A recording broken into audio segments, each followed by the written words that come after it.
Righty. Well, it's time for bed, but I was having a think here. Sometimes I sit and I think, and that's not always a good thing, but sometimes it's all right. Anyway, um, I was thinking about people who will say that there is no God, that there is no creation or anything, that the universe and everything in it is the result of a huge gas explosion. What they call it, the Big Bang, and there is no intelligence behind it. Um, well, if you look at it, they say there's no intelligence behind it. It's just a result of a huge. There's Rocky. Isn't he special? He's cute. But they say it's the result of a huge, just a big gas explosion, and it's all accidental. And it just happened that all the stuff um, came together in such a way to form what we have now. But it's all by accident. It's not something that would happen through creation. The creationists are deluded and mentally ill. Basically, they don't know what they're talking about. That this is what a lot of people will say. Well, I mean, really, to say that, it'd be like you take a very well made Swiss clock, a very well engineered, very well built Swiss clock. The thing's self-regulating. It's really accurate. Like you could put it up against any clock that the government or the army has, or anything like that, and it'd be just about as accurate. Like you'd have a hard time to beat it for accuracy. Very well made, very well engineered, very well put together, with only the best materials and so on. It'd be like taking that thing and saying, no, no, there was no intelligence behind that.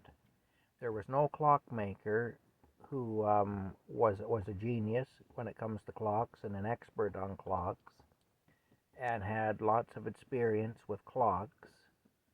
No, and who really knew clocks, who built this thing and who did such a fine job of it. No, no, that's not what happened. What happened was there was this guy. This is what it's like saying when they say there's no intelligence behind creation, behind the universe. They say there's no creation, it's just an accident. No intelligence behind it. Well, it'd be like saying with the Swiss clock that I just talked about that no, that's not what happened. There was no intelligence behind the creation of that clock. There was no great clockmaker who built that. What happened was there was a man working on his lawnmower in his garage, and he was using a welding torch, and some gasoline vapors accidentally got ignited, blew the garage up, just blew it right off its foundation. And then in the rubble, what they found was that there had been some gear wheels on the workbench, and there was a clock on the wall in that shop too. And these gear wheels had been embedded in the clock. Because of this explosion, the gear wheels got embedded in the clock. And so now we have this beautiful Swiss timepiece, but it's completely by accident. It's the result of a gas explosion in some guy's workshop, and the gear wheels just happened to be there, and the clock happened to be on the wall, and the explosion caused the gear wheels to be embedded in the clock, and now we have this beautiful timepiece that's accurate to the point where it's just almost unbelievable how accurate it is and how well made it is. But that's what it's like saying. It's, how can you deny God or some intelligence? I know there are many people who say it isn't God, that it's something else, aliens or whatever. I mean, but if it were aliens, well, that raises a whole bunch of new questions. But the bottom line is, at least those people are acknowledging that there's some intelligence there, so their point of view at least makes more sense than somebody who says, oh no, it was completely random and the result of a gas explosion.